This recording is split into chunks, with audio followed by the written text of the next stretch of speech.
Keeping the will simple. Leaving too many beneficiaries and making the will complex can be a big mistake.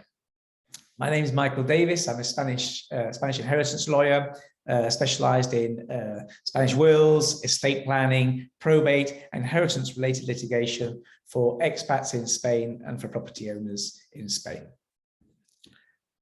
Okay. Sometimes we come across wills that may have been made with the best of intent, but they're not the right way of doing that particular will. And I'll explain what I mean. Sometimes we find wills, they're just too complex.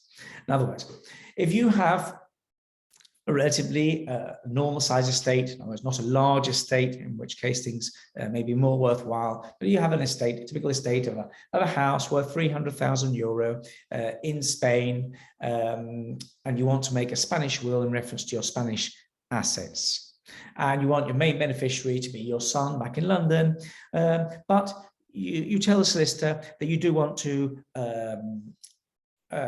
give small percentages to other people, and they say, well, you know, I'm going to give my grandson, you know, I've got 3 grandchildren, I want them each to receive €10,000, and I've got a neighbour that I want them to receive my car by inheritance, and various, you see where I'm going from, and you name it, and you've got a favourite charity in London. This is a particular case, a charity also in London. It's a small charity that's not sort of registered in Spain, and you've left all these, you've named all these beneficiaries. Of course, can you do that? Yes, otherwise you go to your solicitor, and yeah, he'll let you do that because that's what you want.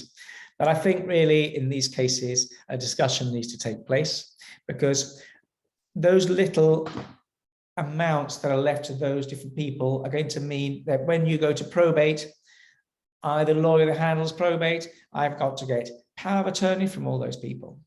If they're underage, and a massive problem. If they're overage, I've got a power of attorney. Spanish NIE numbers. I've got an inheritance tax return for each beneficiary, because in Spain you don't pay, they declare inheritance tax return on the estate, but on what each beneficiary receives. So each one, I think. So, and then the charity, if it's not registered in Spain, it causes a problem. So all these things are going to cause a lot of delays for the son that is really the main beneficiary. And a lot of extra expenses. I mean, if somebody has left a legacy of £10,000, you know, it's just pointless, because you've got to pay all these expenses. So at the end of the day, it's not sensible. So I'm not saying don't do it, but I think it's necessary just to go through, make sure the client is aware of what the consequences of making the will in that way are going to be. Because very often, in situation, for example, in this case, in the UK, that would be very easy because the executor has a lot of power, so he can do the distribution. But in Spain, no. In Spain, the estate goes from the deceased to the beneficiaries. So these things are more complex. I mean, there's other solutions. Maybe you can leave a private letter with your main beneficiary and hope that he honors it. There are other ways of doing things. So the takeaway from this is, in other words, the big mistake is to make a will too complex in relation to the size of the inheritance and the circumstances.